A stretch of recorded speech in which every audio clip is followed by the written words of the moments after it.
पूरा सोचा ये ले तो करके चढ़ाएगा पूरी सोच होनी चाहिए।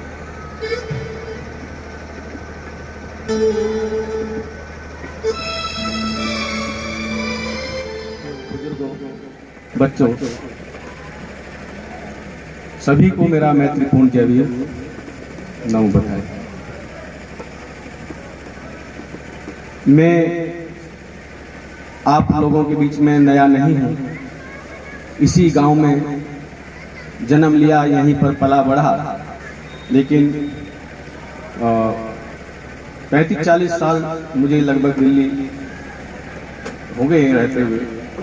तो बहुत ऐसे युवा हैं जिनका जन्म हमारे जाने के बाद में हुआ, नहीं जानते हैं। ठीक है, तो मैं ये बताना चाहता हूँ कि मैं गायक भी नहीं हूँ, टूटा फूटा गा लेता भी हूँ, लिखता भी हूँ, लेकिन वो मेरा ज़्यादा नहीं है। लेकिन मैं धर्म के बारे में रुचि रखता हूँ और भारत के अलग अलग राज्यों में जाता आता रहता हूँ। तो प्रधान जी करमवीर भाई हैं, तो उन्होंने सूचना दी थी, तो उनकी बात को रखते हुए मैं, मेरे आदरणीय बड़े भाई हैं, वो भी यहाँ पर बैठे हैं, तो मैं इधर पहुँचा। तो बात चल रही है, बहुत अच्छा कार्यक्रम चल रहा है, तो इसी के चलते मेरे भी मन में आया कि मैं भी कुछ दो शब्द बोलूं। तो तब से मैं आया हूँ, मैंने जो सुना है संत शिरोमणि गुरु रविदास जी के बारे में सुना, कबीर साहब के बारे में सुना, और बाबा साहब की बात सुनी, बुद्ध की भी बात सुनी। तो इन्हीं में से लेकर मैं ज़्यादा नहीं, कम ही बात करूँगा। तो जहाँ तक मैं जानता हूँ, जितना सुना है, इतिहास से अवगत होता है कि ये हजारों साल से जो हमारा समाज है, अनेक संत हुए हैं, संत गुरु अनेक हुए हैं, और सबका एक ही उद्देश्य रहा कि समाज को जागृत करने का, समाज को विकास की तरफ ले जाने का, सुख शांति से जीवन यापन करने का अवसर मिले, ऐसा सभी संतों का प्रयास रहा। और सभी ने, अगर हम संत शिरोमणि गुरु रविदास जी की बात करें, तो उन्होंने भी नैतिक शिक्षा का, शील आचरण का, सदाचारी बनने की शिक्षा उन्होंने दी है। और इसी तरह से संत कबीर साहब हैं, उन्होंने भी शीलाचरण की बात की है, उन्होंने भी शील की बात की है। एक जगह वो कहते हैं कि शीलवंत गुण ना तजे का करी सकत कुसंग, चंदन विश्वापत नहीं लपटे रहते हुए। शील की वो उन्होंने महत्ता की है। और एक जगह कहते हैं कि शीलवान सबसे बड़ा, सब रत्नन की खान, तीन लोक की संपदा बसी शील में आन। और 2500 साल पहले जो शुरुआत की शील की, तो तथागत भगवान बुद्ध ने की, और तब से लेके आज तक शील की चर्चा हमारे संत गुरु भी करते रहे।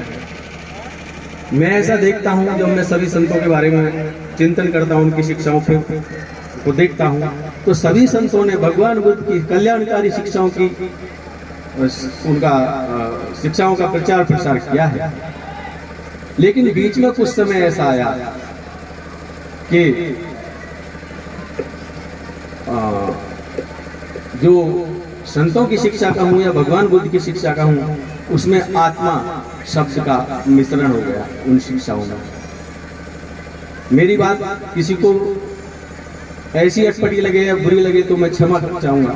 मैं वही कह रहा हूँ जो मैंने मतलब इतिहास में पढ़ा है। और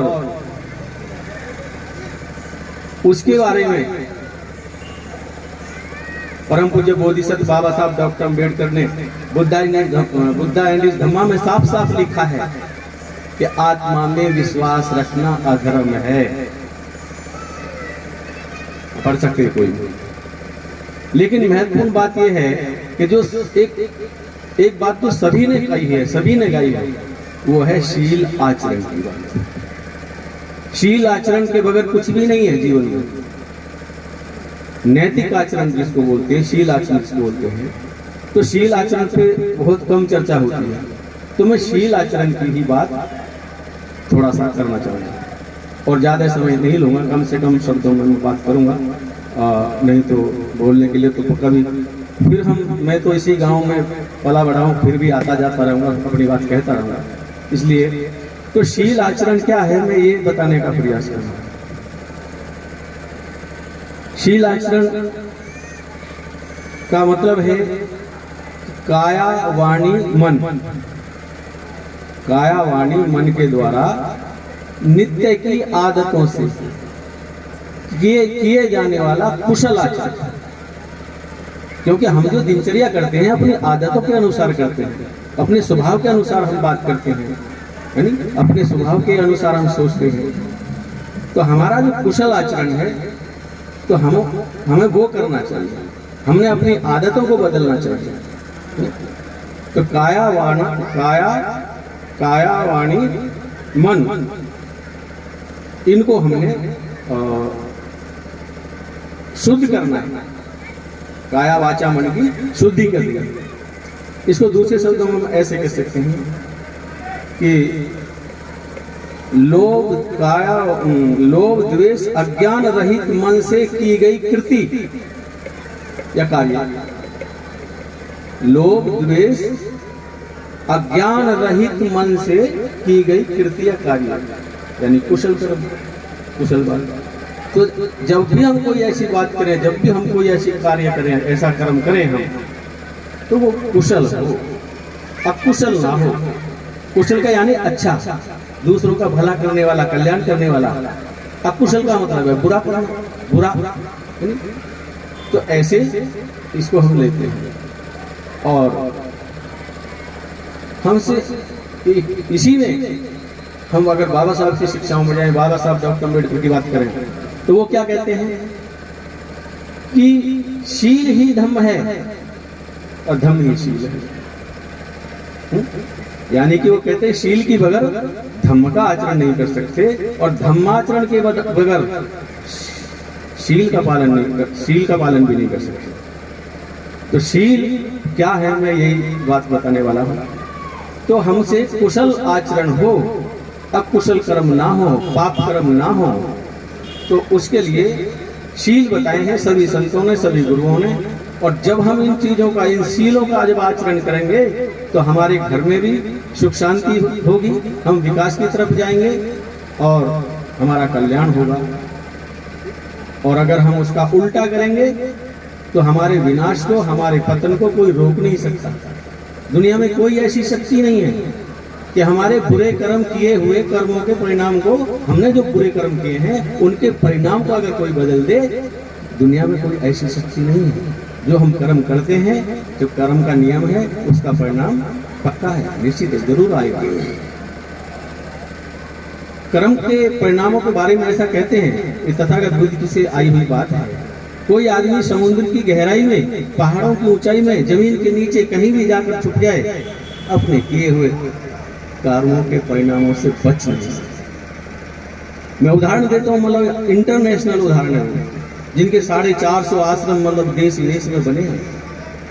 आप उनको देख सकते हैं, कहाँ हैं आज। उन्होंने छुपकर अनैतिक कर्म किए, अनैतिक आचरण किया, और जब उसको सामने आया तो आप सब समझदार हैं, अखबार टीवी में देखा होगा। मैं ज्यादा नहीं कहना चाहता ऐसे लोगों के बारे में, लेकिन मैं कर्म नियम की बात कर रहा हूँ, उसके परिणाम से कोई बचता नहीं है। अपने हाथ में कर्म करना, हम अच्छा करें या बुरा, हमारी जुबान हमारी है, हम जैसे हम मर्जी बोले, हमें हमारे हाथ की बात है। अभी गुरुजी कह रहे थे थोड़ी देर पहले कि मन को हम अपने कंट्रोल कर सकते हैं, अपने आप को हम कंट्रोल कर सकते हैं, ये सही बात है। तो ये अकुशल कर्म ना हो, तो उसके लिए हम क्या करें? उसके लिए हम शीलों का पालन करें। पंचशील हैं, 10 शील हैं, और अष्टशील हैं, 10 शील हैं, और जितने बढ़ते जाओगे भिक्षु बनने तक या गृह त्याग तक, जितने कर सके आप अपने जीवन में जितनी मर्जी सुनो, लेकिन एक सामान्य व्यक्ति के लिए या एक गृहस्थी जीवन में रहने वाले व्यक्ति के लिए वह पंचशील तो जरूर ही पालन करने चाहिए। पंचशील का पालन तो कर सकते हैं। तो मैं यहाँ से अपनी पंचशील की बात शुरू करता हूँ। पहला शील जो 2500 साल पहले पाली भाषा में कहा गया, तो एक एक लाइन में अपनी ये बताऊंगा कि पहला शील जो है पाणातिपाता वीरमणि शिक्षापदं समादियामि। इसको ऐसे बोलते हैं कि किसी भी प्रकार से हिंसा नहीं करना। कई लोग हत्या करने को हिंसा मानते हैं, नहीं नहीं। काया वाचा वाणी मन से किसी भी तरीके से किसी दूसरे व्यक्ति को या प्राणी को दुख पहुंचाना, मन को कष्ट पहुंचाना, दुख पहुंचाना, वो हिंसा है। ऐसी बात हमें कोई नहीं करनी चाहिए। तो क्या करना चाहिए? हमने मैत्रीपूर्ण कर्म करने चाहिए। मैत्रीपूर्ण कर्म, मैत्रीपूर्ण कर्म कैसे होते हैं? ये मैत्री शब्द एक ऐसा शब्द है, इसको प्रेम भी कहते हैं और प्यार भी कहते हैं, मैत्री। लेकिन बुद्ध से मैत्री शब्द आया है पाली में, और संस्कृत में और भी कोई शब्द है, लेकिन प्रेम भी कहते हैं। तो जब ये हमारा प्रेम या प्यार निस्वार्थ होता है, आसक्ति विरहित होता है, तब वो मैत्री है, भगवान बुद्ध के द्वारा बताई। अगर उस प्रेम के पीछे, उस प्यार के पीछे अगर हमारा स्वार्थ है, नहीं, उसके पीछे कोई भी हमारा स्वार्थ है, इसलिए हम मैत्री करते हैं, इसलिए हम प्यार करते हैं, तो वो मैत्री नहीं है। वो कुछ और हो सकता है, कुछ भी हो सकता है, मैत्री या सच्चा प्रेम नहीं हो सकता। तो हमने मैत्रीपूर्ण कर्म करने चाहिए। दूसरी बात, अदीन्ना दाना वीरमणि शिक्षापदं समादियामि। मैं बिना दिए हुए कोई भी चीज किसी की ग्रहण नहीं करूंगा, यानी चोरी नहीं करूंगा। तो क्या करना है चोरी नहीं करनी? तो हमने अपने अंदर दान की भावना विकसित करनी चाहिए। जब हमारे अंदर दान की भावना सही में विकसित हो जाएगी, तो हमारी चोरी करने की भावना खत्म हो जाएगी, चोरी करने की नीयत नहीं रहेगी। हम सच्चे मन से दान की भावना अपने अंदर पैदा करेंगे, और जहां भी अवसर मिले अच्छे कार्यों के लिए हम दान करें। दूसरे शील का ऐसे पालन करना है, चोरी नहीं करना। चोरी कई तरह की होती है, समय की चोरी, पैसे की चोरी, धन की चोरी। और कई लोग नौकरी करते हैं प्राइवेट सेक्टर में या सरकारी उसमें, और ऑफिस की चीजें अपने घर की जो हम होते हैं कि हमारे घर में यूज करने लायक है, कई लोग उठा के ले आते हैं अपने ऑफिसों से, दफ्तरों से, चोरी। तो कहीं हम काम करते हैं, समय से जाना चाहिए, समय से आना चाहिए। कई लोग लेट जाते हैं और समय से पहले आ जाते हैं, समय की चोरी होगी। और तो इस तरह से बहुत सारी इस तरह से हम चोरी करते हैं, छुपाते हैं। तो ऐसे हमने ये नहीं करना चाहिए। दूसरे शील में ऐसा कहा गया। तीसरे शील में बोलते हैं कि कामेषु मिच्छाचारा वीरमणि शिक्षापदं समादियामि, यानी कि अनैतिक आचरण से विरत रहने की शिक्षा ग्रहण करता हूँ, या व्यभिचार से दूर रहने की शिक्षा ग्रहण करता हूँ। तो व्यभिचार नहीं करना चाहिए, यानी किसी मैरिड हो या अनमैरिड हो, मैरिड हो या अनमैरिड हो, और किसी भी सूरत में अनैतिक आचरण नहीं करना चाहिए।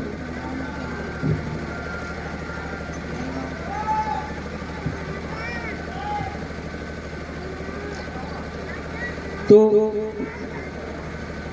इस तरह से क्या होता है, जब इस शील का उल्लंघन करते हैं, तो इससे आपने भी बहुत बातें सुनी होंगी, एग्जाम्पल देखे होंगे। एक बड़े बड़े एक से अच्छे परिवार का विनाश को प्राप्त होते हैं। कितने आए दिन घटनाएं होती हैं। एक अलग तरह का एक पीछे प्रचलन में आया ऑनर किलिंग। कितना ऐसा शब्द दिया ऑनर किलिंग, कि कहीं पर ये किसी शब्दकोश में नहीं है, ये नया शब्द ये आया, जोड़ा गया ऑनर किलिंग। तो कानून के खिलाफ। तो अनैतिक आचरण के कारण जैसे मैं कह रहा कि मैरिड हो अनमैरिड हो नहीं करना चाहिए। हमने अपने जो हम उम्र हैं वो बहन की नज़र से दृष्टि से उनको देखिए, है ना? छोटे हैं उनको बेटी की नज़र से दृष्टि से देखिए, बड़ी हैं उनको माँ के समान देखिए। अगर किसी को देखकर, किसी महिला को देखकर या लड़की को देखकर आपके बुरे विचार मन में आते हैं तो अपने कल्पना कीजिए अपने मन में बेटी को, अपनी बेटी के चेहरे को लाइए अपने चित्त पटल पर, आपके वो बुरे गंदे विचार चले जाएंगे, आपके मन से निकल जाएंगे। तीसरा शील का ऐसे हमें पालन करना है। और जब हम ये शील जब एक दूसरे से रिलेटेड में है, इनमें एक दूसरे से, जैसे अभी मैं चोरी की बात कर रहा था दूसरे जैसे, तो तीसरे में भी चोरी होती है, क्योंकि ये अनैतिक आचरण जो होता है वो इसमें चोरी होती है, चोरी से करते हैं। और जब उसका भंडा फूटता है उसका भी परिणाम बड़ा भयानक होता है।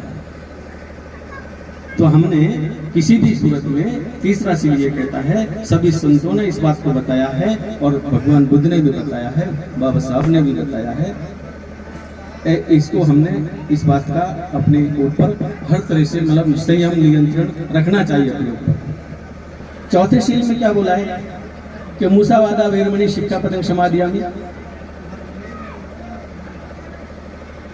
झूठ से विरत रहने की शिक्षा ग्रहण करता हूँ, यानी कि झूठ नहीं बोलूंगा, झूठ नहीं बोलूंगा, सत्य बोलूंगा। तो इस तरह से जैसा है वैसा बोलो, जो है वो बोलो, जितना है इतना बोलो, तभी तो सत्य बनेगा। जैसा है जो रियल में है उसको वैसा ही आप कहेंगे, बताएंगे तो सत्य है, और है कुछ और हम बता कुछ और है, वो तो सत्य नहीं है। तो इसको हम इसका शील का पालन करना चाहिए। हमने ऐसी बात कोई नहीं कहनी चाहिए जो इस शील का, चौथे शील का उल्लंघन होता है। तो आगे पांचवी बात, नहीं अभी मैं इसी को थोड़ा ले खुल के बताऊंगा। ये जो हमारी जो वाणी के जो स्तर है अलग अलग ढंग से बोले जाती है, तो इसके 4 स्तर हैं। तो एक तो ये है अभी जो मैंने बताया, मुसावादा वेरमणि शिक्षापदं समादियामि। इसका दूसरा स्तर है खरुष वाचा वेरमणि शिक्षापदं समादियामि, यानी कि हमें कठोर भाषा नहीं बोलनी चाहिए। कड़क बोलते ना कई लोग, तो वो कठोर वाणी से विरत रहने की शिक्षा ग्रहण करता हूँ। तो कठोर नहीं बोलना तो क्या करना है, हमने प्रिय मधुर सुसंवाद हमने करना चाहिए, प्रिय वाणी बोलनी चाहिए, मधुर वाणी बोलनी चाहिए। तो जैसे एक शायद कबीर साहब का है वो, वाणी ऐसे बोलिए मन का आपा खोए और उनको शीतल करे और आप ही शीतल हुए, है ना। तो हमारी वाणी इस तरह की होनी चाहिए, तो कठोर या चुभने वाली भाषा नहीं बोलनी चाहिए। तो इसके आगे अगला स्तर है संप्लाप वाचा वेरमणि शिक्षापदं समादियामि।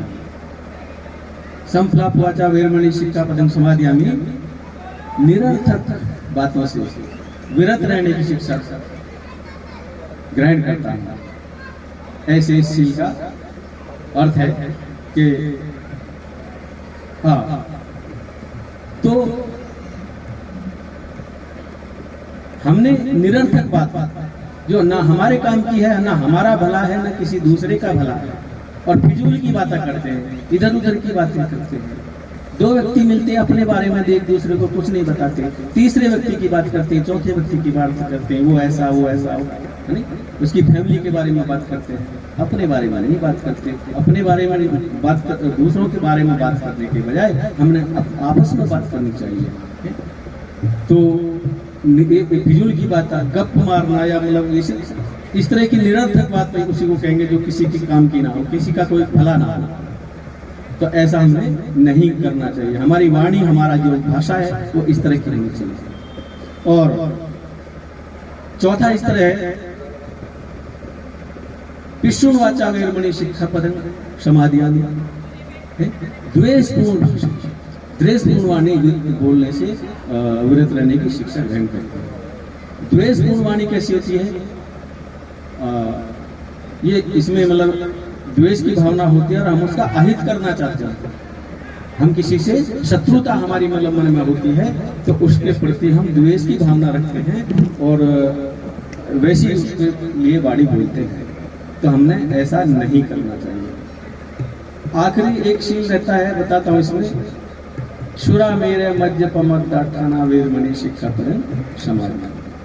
तो किसी भी प्रकार का नशीली वस्तुओं से विरत रहने की शिक्षा ग्रहण करता हूँ। तो ये किसी भी प्रकार का नशा नहीं करना चाहिए। और भांग, धतूरा, तरह तरह के मादक पदार्थ हैं, खाने की चीजें हैं, किसी भी प्रकार का नशा नहीं करना चाहिए। और इसको जब इसको नशा करता है कोई आदमी, इसका आदी हो जाता है, निरंतर करता रहता है, तो 3 प्रकार की हानि करती है। हमारी सोचने समझने की शक्ति को क्षीण करती है, हमारी आर्थिक हानि होती है, हमारा स्वास्थ्य खराब होता है। लेकिन लोग अज्ञानता के कारण लगे रहते हैं और अपना भी विनाश कर लेते हैं और मतलब कई बार दूसरे परिवार को भी हानि पहुंचाते हैं। तो ऐसे इस शील का होता है। तो मैंने जो शील की बात करी है, शील के बगैर धर्म का आचरण नहीं हो सकता। और बाबा साहब डॉक्टर अम्बेडकर तो ऐसा कहते हैं कि आदमी का आदमी के साथ अनुचित व्यवहार सारे दुखों की जड़ है और इसका नाश केवल धम्म ही कर सकता है। धम्म ही हमें सिखाता है कैसे जीना चाहिए, कैसे हमें अपना विकास करना चाहिए। बाबा साहब उसको ऐसे कहते हैं।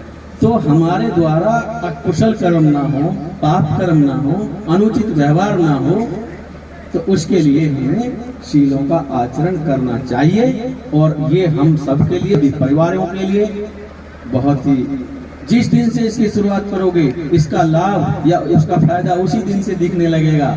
घर का माहौल बदलेगा जब आप अपनी भाषा को सुधारेंगे, अपने कार्य बोलने का ढंग सुधारेंगे और अपने काम करने के जो स्वभाव है उसमें परिवर्तन लाएंगे, मन को परिवर्तन करेंगे। जिस दिन से आप ये शुरू कर दोगे उस दिन से आपको इसका दिखाई देगा।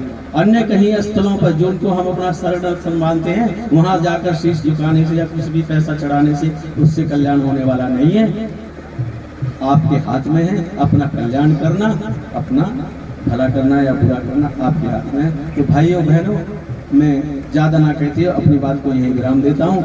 मैं युवा बच्चों से मेरी बात हुई है कि कभी भी बुलाएंगे तो मैं महीने में 1 या 2 बार इस गांव में आ सकता हूँ, क्योंकि मेरा ये जन्म स्थान है। और वैसे तो मैं वैसे बोलने की अगर बात करूं तो मैं उत्तर भारत के इन सभी राज्यों में मैं आता जाता रहता हूं। हम 1 घंटे से लेकर 2 घंटे के, 4 घंटे के, वनडे के और 10 दिन के, 15 दिन के हम शिविर लगाते हैं। लोग रात दिन वहीं रहते हैं, वहीं सोते हैं, वहीं सब कुछ करते हैं। तो आपने मुझे ये अवसर दिया ये तो बात कहने का, मैं आप सबका बहुत बहुत पुण्य अनुमोदन करता हूँ। आप लोगों ने मेरी बात को शांति से सुना, बहुत बहुत धन्यवाद।